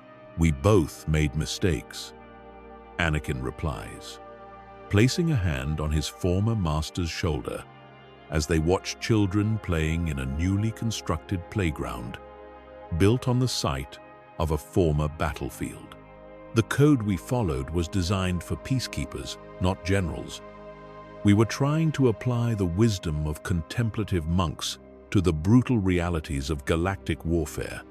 But Luke showed me that it's never too late to choose a better path. We can't change what happened, but we can choose how we respond to it going forward. The Jedi Temple itself undergoes massive renovations that reflect the Order's revolutionary new philosophy and approach to training. The sterile meditation chambers and austere training rooms are completely redesigned to be more welcoming and comfortable, acknowledging that Jedi are not isolated mystics, but members of a galactic community with relationships and responsibilities beyond their lightsabers. Gardens are planted throughout the temple complex, providing spaces for contemplation that connect Jedi with the living force in all its abundance and diversity. These aren't just decorative spaces, but functional ecosystems that include plants and animals from hundreds of different worlds, creating a living laboratory where Jedi can study the Force's manifestation in countless different life forms. Areas are designated specifically for family visits, acknowledging that Jedi relationships with their loved ones are sources of strength rather than potential corruption. Children of Jedi are welcome to spend time in the temple, learning about the Force and Jedi traditions without being pressured to commit to the path themselves. Marriage ceremonies are held in the temple gardens, celebrating the bonds between Jedi and their partners as expressions of the Force's unifying nature. Luke spends countless hours in these gardens with his family, watching his parents navigate the challenges of raising Force-sensitive twins while maintaining their demanding careers in the new government. These quiet moments become some of his most treasured memories. Afternoons spent watching Anakin build increasingly elaborate toys that respond to the baby's developing Force abilities. Evenings listening to Padme read classical literature, while the twins sleep peacefully in their cradles. Anakin proves to be a devoted and intuitive father, using his mechanical genius to create devices that stimulate the twins' cognitive development while remaining perfectly safe. He builds mobile toys that change color and shape based on the baby's emotional states, teaching them to recognize the connection between their inner feelings and their outward effects on the world. He creates musical instruments that only function when both twins work together, fostering cooperation and shared purpose from their earliest months. They're going to be more powerful than either of us, Padme observes one evening as they watch baby Luke successfully levitate his feeding bottle while Leia manages to change the texture of her blanket through unconscious Force manipulation. Far more powerful than anyone in the Order's recent history. Power isn't the problem, Anakin replies, gently guiding his son's bottle back down to his hands, while smiling at Leia's unconscious artistry. It's what you choose to do with that power that determines whether it becomes a blessing or a curse. And they'll have something I never had at their age. Parents who understand what they're going through and can guide them through the challenges ahead. Luke watches these interactions with a mixture of joy and heartbreak, knowing that in his original timeline, these precious family moments never existed. His parents died when he and Leia were infants, leaving them to be raised by strangers who loved them but couldn't understand their unique gifts and burdens. Here, they will grow up surrounded by people who can help them develop their abilities safely while maintaining their emotional health and moral compass. The training sessions between Luke and his father become legendary throughout the Jedi Order, drawing observers from across the galaxy who want to witness the development of new combat techniques and philosophical approaches. They develop fighting forms that blend Anakin's aggressive, intuitive style with Luke's more measured and strategic approach, creating techniques that emphasize adaptability and emotional control, rather than rigid adherence to traditional patterns. The old forms were designed for specific types of opponents and situations. Luke explains during one demonstration that includes representatives from several different Jedi academies. But the galaxy is constantly changing, and we need to be able to adapt our techniques to meet new challenges. The Force itself is dynamic and creative. Our combat methods should reflect that same flexibility. Their sparring sessions often become philosophical discussions as much as physical training, with father and son exploring questions about the nature of the Force, the responsibilities of power, and the balance between individual fulfillment and service to others. These conversations are recorded and distributed throughout the Reformed Jedi Order, becoming foundational texts for the new approach to Force training. Attachment versus connection.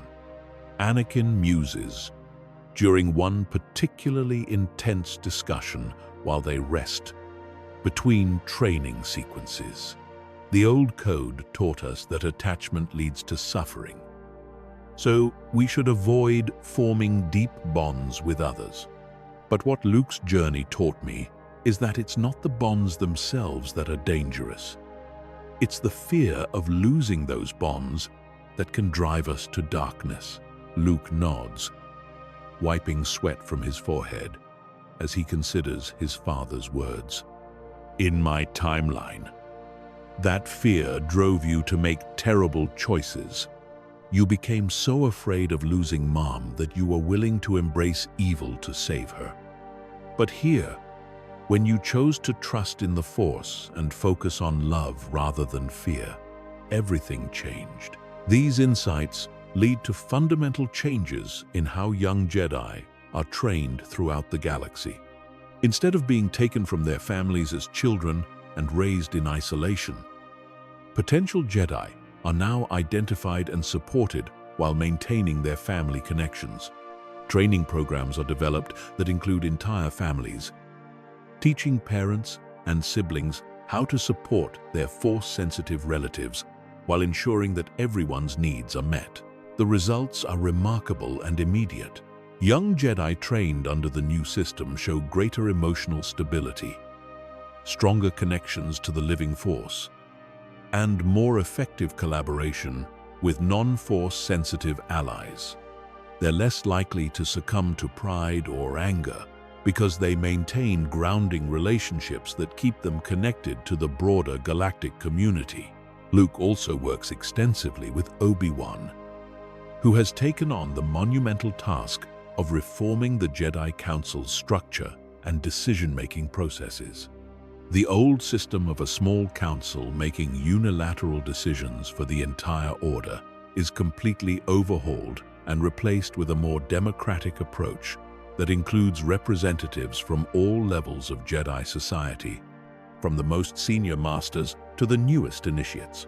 The council became too insular over the centuries. Obi-Wan explains during one of their regular planning sessions in his newly expanded office overlooking the temple gardens.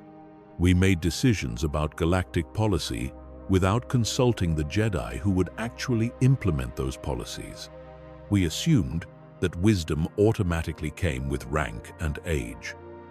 But Luke's journey proves that sometimes the most important insights come from unexpected sources. The new council structure includes rotating positions for knights and even advanced Padawans, ensuring that fresh perspectives are constantly being introduced to high-level discussions. Regional representatives ensure that Jedi serving on frontier worlds or in unique cultural contexts have voices in order-wide policies. Most importantly, civilian advisors are included in council deliberations, bringing perspectives from the communities the Jedi serve. As the months pass and Luke's time in this altered timeline extends longer than he initially planned, he begins to experience increasingly intense visions and sensations that remind him of his original reality. The Force that brought him here is starting to exert a stronger pull back toward his own time period, creating a constant background tension that affects his meditation and sleep patterns. The temporal displacement manifests in various ways that become impossible to ignore. During quiet moments, Luke finds himself experiencing brief but vivid flashes of his original timeline. Glimpses of the second Death Star's construction, the formation of the Rebel Alliance, his training with Yoda in the swamps of Dagobah. These visions are accompanied by powerful emotional resonances that connect him to the people he left behind in his own reality. He sees Princess Leia, not the happy infant sleeping peacefully in the nursery down the hall, but the adult leader of his original timeline.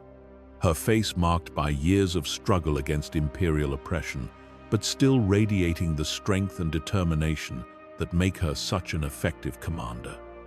In these visions, she often looks directly at him, with an expression that seems to transcend the boundaries between different realities. "Luke," she says during one particularly vivid vision, though her lips don't move and her voice reaches him through the Force rather than normal sound. "We need you to come home. The fight isn't over, and we can't win it without everything you've learned." These experiences become more frequent and intense as time passes, often occurring during moments when Luke is most content with his life in this timeline. It's as though the Force itself is reminding him that while he has created a perfect reality for this version of his family, there are other versions of the people he loves who are still struggling against tyranny and oppression. The internal conflict this creates is agonizing for Luke to endure. Every day spent in this timeline brings new joys and discoveries. Watching his infant self take his first steps, seeing his parents work together to build a better galaxy, participating in the creation of a Jedi Order that truly serves the Force's will. But these same experiences remind him of everything his original timeline lacks. Everything that the people there will never have unless he returns to share what he has learned. The decision becomes even more complex as Luke observes the long-term implications of his intervention. Without the trauma of the Jedi Purge and the rise of the Empire, this galaxy is developing along completely different lines than anything he experienced in his original reality. Scientific advancement is accelerating as resources are directed toward research and exploration, rather than weapons development. Interspecies cooperation is flourishing as fear-based policies are replaced with approaches that celebrate diversity and mutual understanding. On a personal level, watching his infant self and Leia develop in this loving environment provides Luke with insights into his own psychological development that he never possessed before. He begins to understand how different his own childhood could have been, how the trauma of growing up during the Imperial era affected not just his conscious memories, but his fundamental approach to relationships and emotional expression. Baby Luke displays an unusual calmness and confidence that adult Luke recognizes as the security that comes from unconditional love and consistent care. Baby Leia shows signs of the leadership potential that will serve her so well in any timeline. But here, that strength is being channeled toward creative and collaborative purposes rather than desperate resistance against overwhelming odds. They're going to grow up so differently than we did, Luke confides to Obi-Wan during one of their evening walks through the temple gardens. In our timeline, Leia and I were shaped by loss and conflict from our earliest years. Here they'll know peace and security. I wonder what kind of people they'll become with that foundation. Different, certainly, Obi-Wan replies, pausing to watch the twins playing with a group of younglings in a specially designed playground that responds to Force manipulation. But the fundamental character that makes you and Leia who you are comes from something deeper than circumstance. The courage, the compassion, the willingness to sacrifice for others, those qualities would emerge regardless of the specific challenges you faced. These conversations help Luke understand that his presence in this timeline has created more than just political and social changes. It has fundamentally altered the psychological and spiritual development of an entire generation. The children growing up in this post-war galaxy will have different relationships with power, different approaches to conflict resolution, and different expectations about what life should offer to all sentient beings. The weight of this responsibility becomes part of Luke's growing certainty that he must eventually return to his original timeline. As much as he treasures his time with this version of his family, he begins to understand that his true purpose lies in bringing the lessons learned here back to the reality where they are most desperately needed. The decision crystallizes during a particularly intense vision that occurs while Luke is meditating in the temple's central chamber. Instead of the brief flashes he has been experiencing, this vision unfolds like a complete narrative, showing him key moments from his original timeline's immediate future. He sees the struggles that will face his friends and allies as they work to establish the new republic without the benefit of the knowledge he has gained here. He witnesses political mistakes being repeated, opportunities for reconciliation being missed, and former imperial forces regrouping under leaders who understand how to exploit the weaknesses in hastily constructed democratic institutions. Most critically, he sees his sister struggling with the burden of leadership without the emotional support and guidance that their parents could provide. In his original timeline, Leia carries the weight of the galaxy's expectations largely alone, making decisions that affect billions of lives without the benefit of family wisdom or the security of unconditional love. She needs to know that redemption is possible. Luke realizes as the vision fades, not just as an abstract concept, but as a lived reality. She needs to understand that even the most lost souls can find their way back to the light if someone is willing to show them the path. This revelation leads to Luke's final decision about his temporal displacement. Much as he loves this perfect timeline and treasures every moment with his family here, he understands that his greater responsibility lies in sharing these lessons with the reality where they can have the most impact. On his final night in this timeline, for he has made the irreversible decision to attempt a return to his original reality, Luke prepares for what he knows will be the most difficult goodbye of his life. The war is over, the Sith are defeated, and the galaxy is embarking on an unprecedented era of peace and prosperity that will last for generations to come. The apartment where his family lives has become a symbol of everything Luke has achieved through his temporal intervention. Instead of the sterile, minimalist aesthetic that characterized Coruscant during the war years, the space radiates warmth and love. Children's toys are scattered across the living room floor, indicating a life focused on family joy rather than political survival. Padmé's senatorial robes hang beside Anakin's Jedi cloak in the bedroom closet, symbolizing the successful integration of their professional responsibilities and personal happiness. The twins, now walking confidently and beginning to speak in simple sentences that often seem far too wise for their chronological age, have developed distinct personalities that reflect their unique connection to the Force. Baby Luke has inherited his father's mechanical aptitude and shows an early fascination with how things work, often dismantling toys to examine their internal components before reassembling them with Force-guided precision.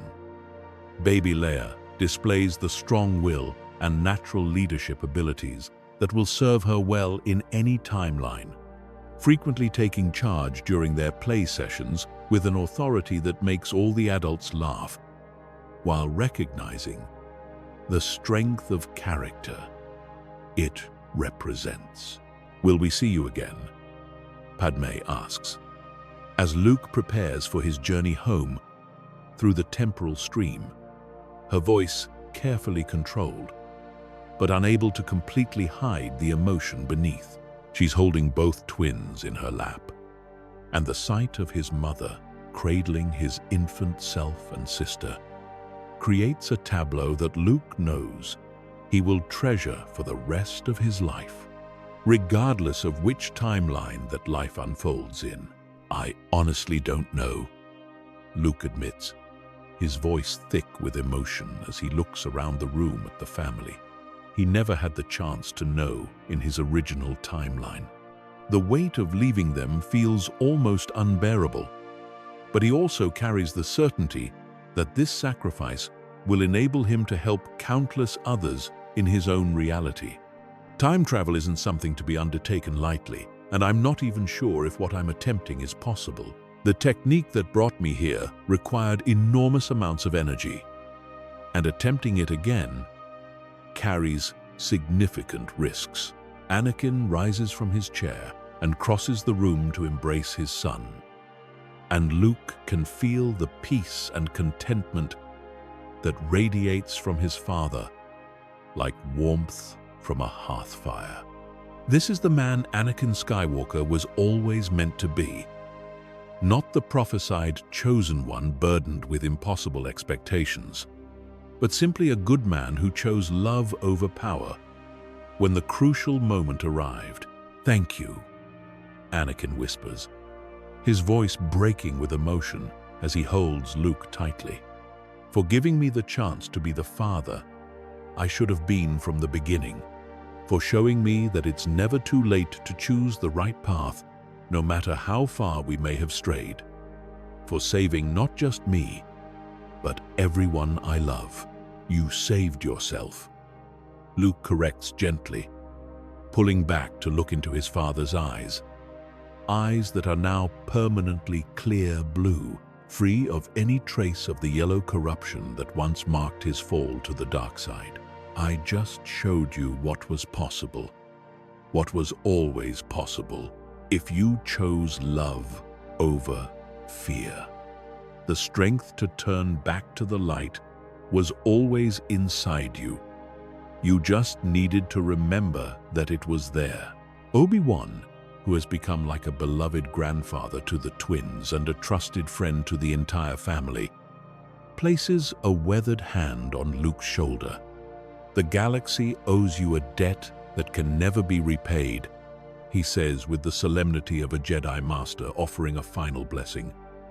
"You've given us all a second chance at life, at hope, at building something better than what came before.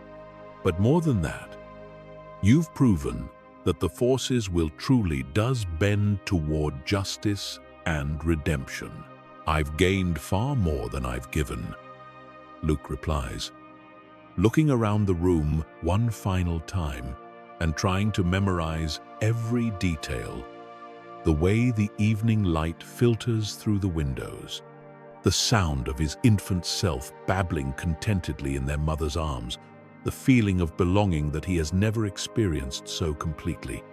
"I've had the chance to know my family, to see what the galaxy can become when fear doesn't rule it, to understand that love really is the most powerful force in the universe. That knowledge will sustain me no matter what timeline I find myself in."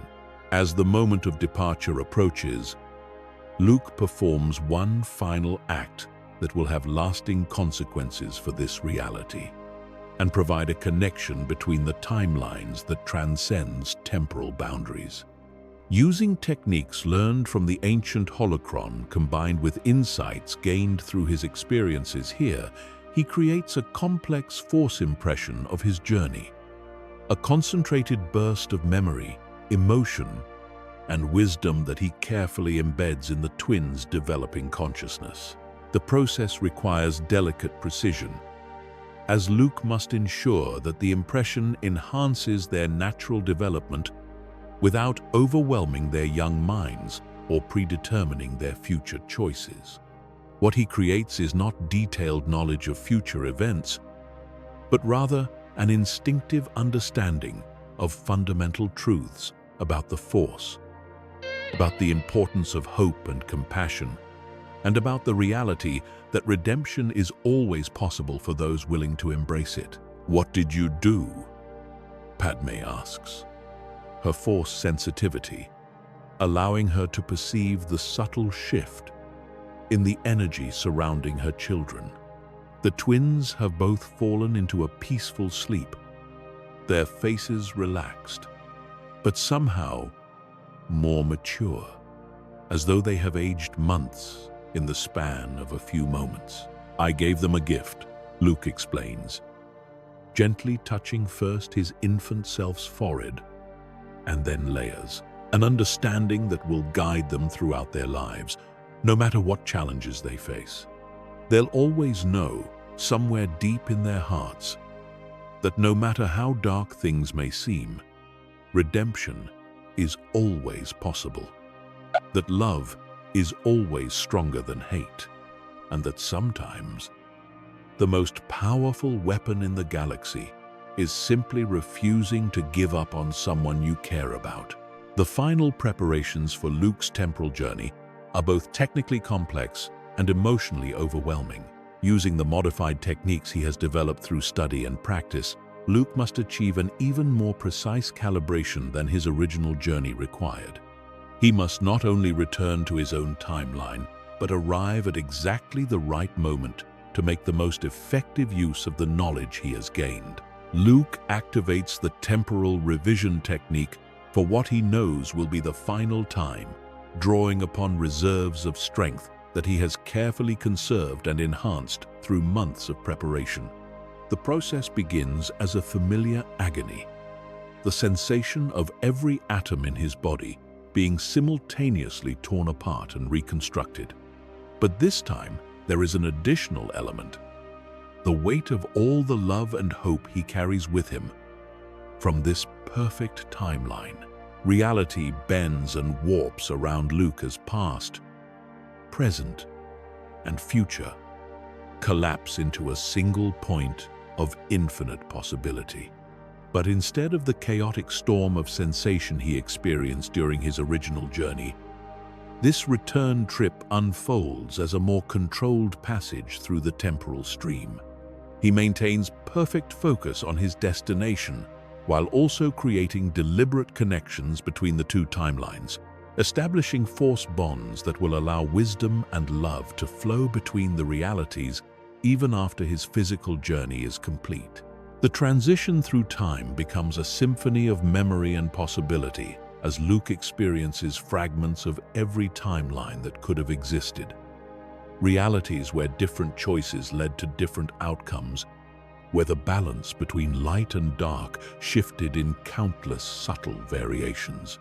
He sees the infinite branching paths of possibility that the Force contains, each one a valid expression of the cosmic will that guides all living things toward growth, understanding, and ultimate unity. As the temporal storm begins to subside, and Luke feels himself approaching his original timeline, he sends out one final message through the Force, a pulse of pure love and gratitude that reaches across the void of space and time to touch every life he has encountered in this altered reality. The response he receives is immediate and overwhelming. Anakin's steady strength, Padme's fierce determination, Obi-Wan's quiet wisdom, and most precious of all, the innocent joy of two babies who will grow up in a galaxy where hope, not fear, determines the course of history. When Luke opens his eyes, he is back on Endor, standing in the same clearing where he began his incredible journey through time and possibility. The funeral pyre has burned down to cold ashes that stir gently in the evening breeze. And the celebration of the Empire's defeat continues in the distance, unchanged by the passage of subjective time, but now infused with new meaning and potential. But Luke himself, is profoundly changed by everything he has experienced and learned.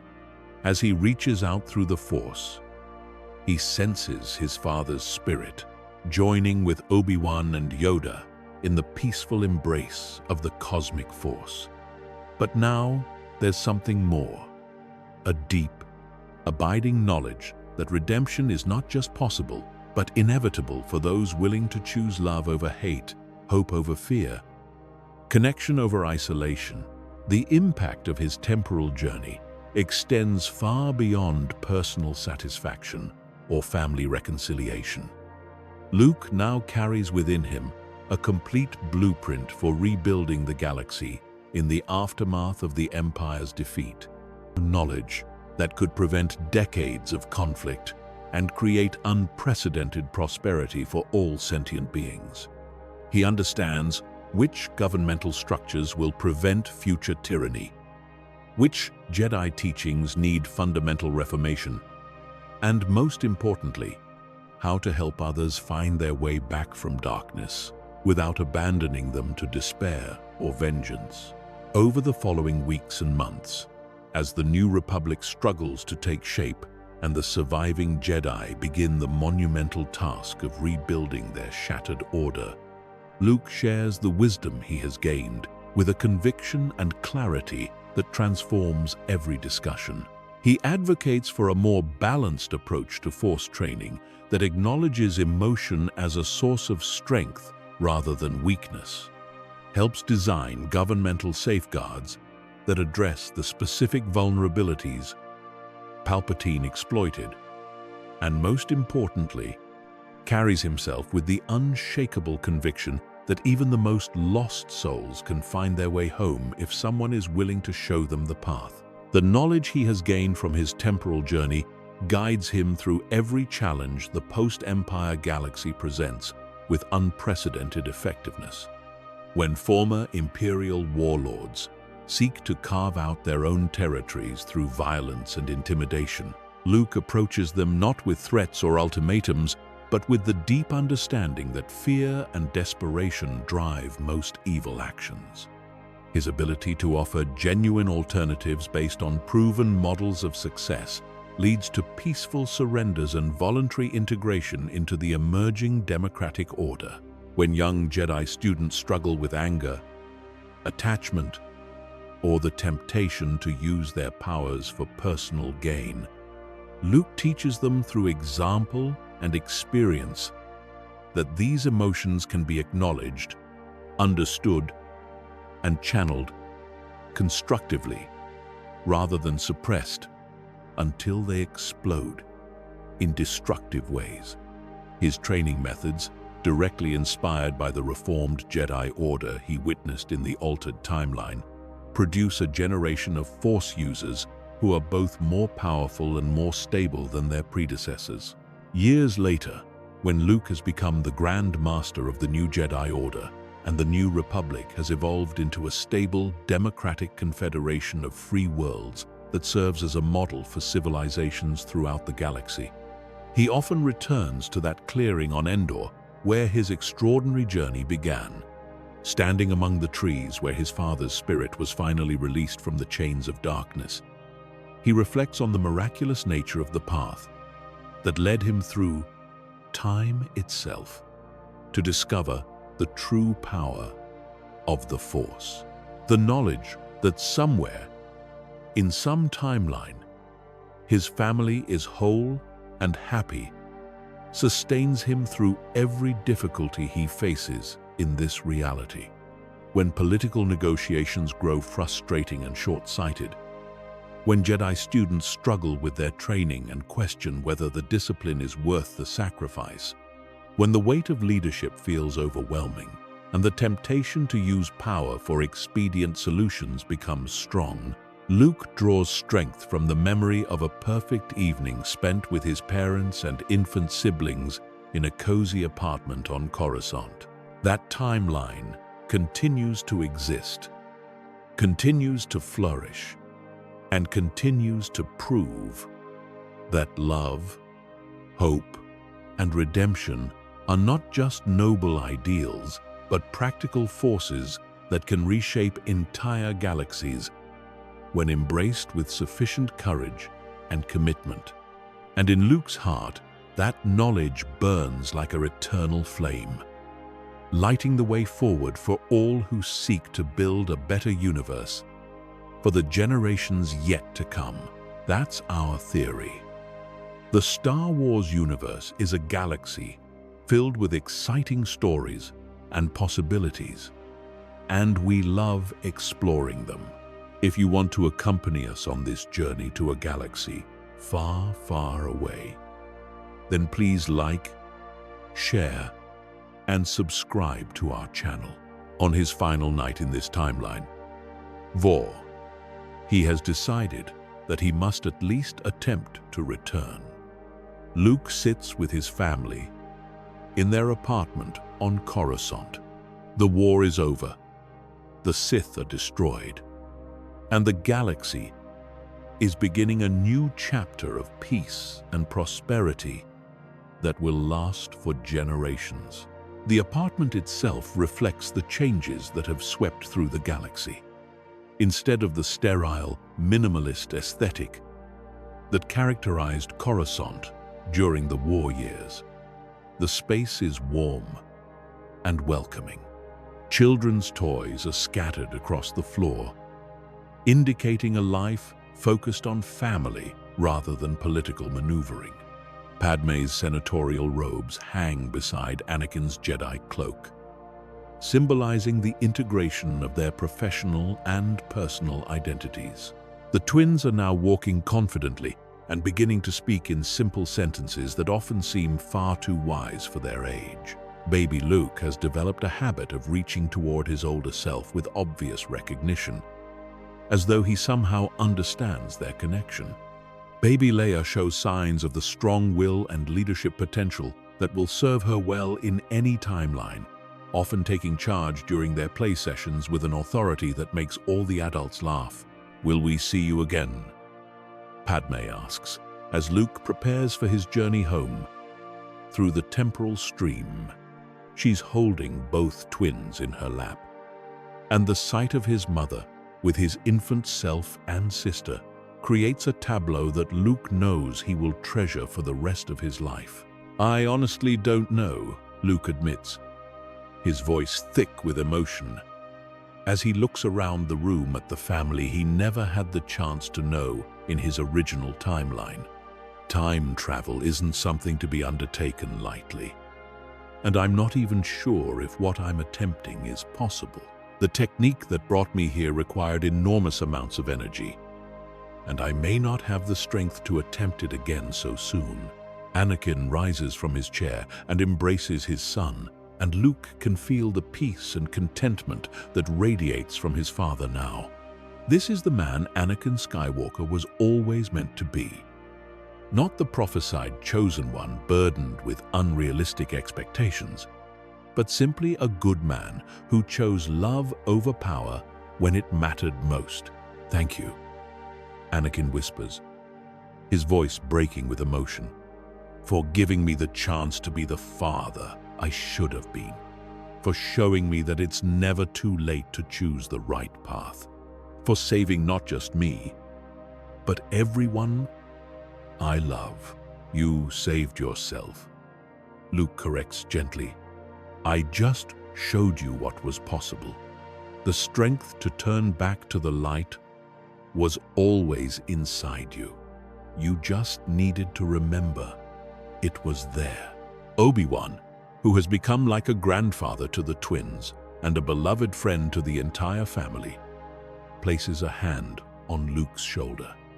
"The galaxy owes you a debt that can never be repaid," he says solemnly. "You've given us all a second chance at life, at hope, at building something better than what came before." "I've gained far more than I've given," Luke replies, looking around the room one final time. "I've had the chance to know my family, to see what the galaxy can become when fear doesn't rule it. That knowledge will sustain me no matter what timeline I find myself in." As the moment of departure approaches, Luke performs one final act that will have lasting consequences for this reality.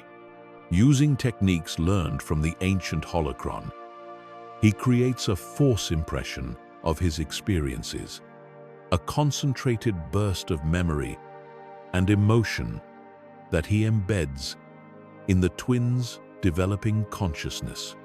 It's not enough to give them detailed knowledge of future events, but it will serve as an instinctive understanding of the importance of hope, compassion, and the willingness to sacrifice for others.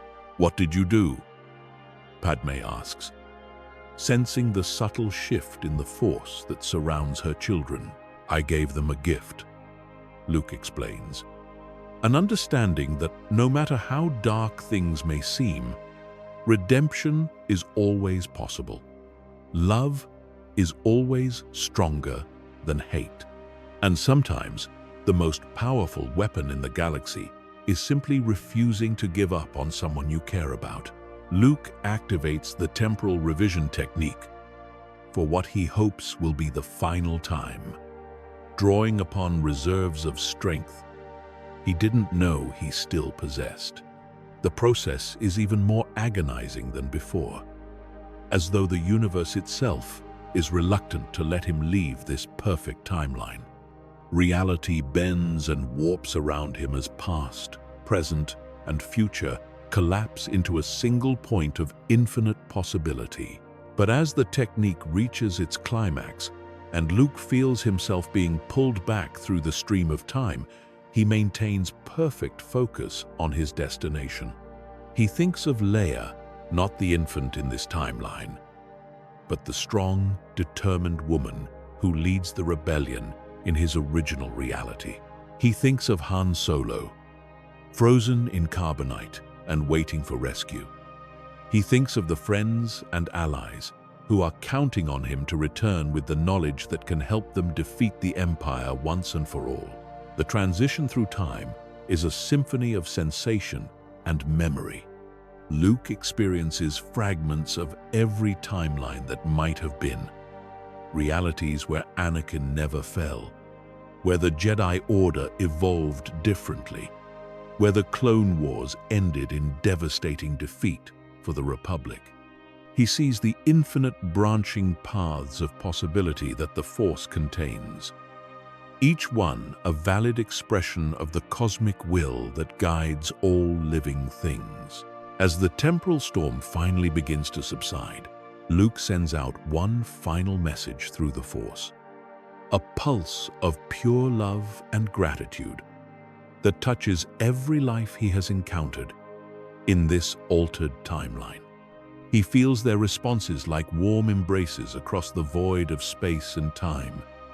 Anakin's steady strength, Padme's fierce determination, Obi-Wan's quiet wisdom, and most precious of all, the innocent joy of two babies who will grow up in a galaxy where hope, not fear, rules the day.